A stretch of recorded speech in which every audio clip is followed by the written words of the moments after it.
24 სექტემბერს საქართველოს პარლამენტის ეროვნული ბიბლიოთეკის საგამოფენო დარბაზში სპექტაკლი სხვა სულიერი არსებები გაიმართა, რომლის ავტორი და რეჟისორი სოფიო კალანდაძეა. ღონისძიებაში მონაწილეობდნენ ქალაქ რუსთავის ნომერ 1 საჯარო სკოლის მოსწავლეები.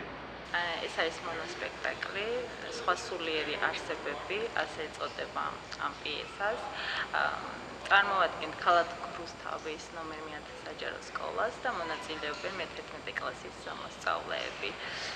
თვითონ თემატიკა არის ძალიან მძიმე, სიუჟეტი ვითარდება მიუსაფარ თავშესაფარზე, სადაც სამი მოხუცებული ცხოვრობს და ესეთია სიუჟეტი. რთულია, მძიმეა, მაგრამ რეალობა არის, რაც არსებობს ჩვენს თავშესაფრებში.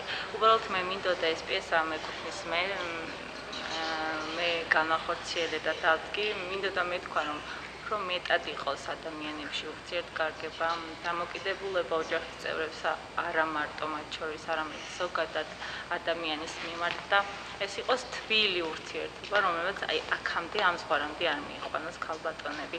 ეს არის მწირე სახით, რაც მინდოდა მეთქვა და ესე იქნება დღეს განხორციელდება.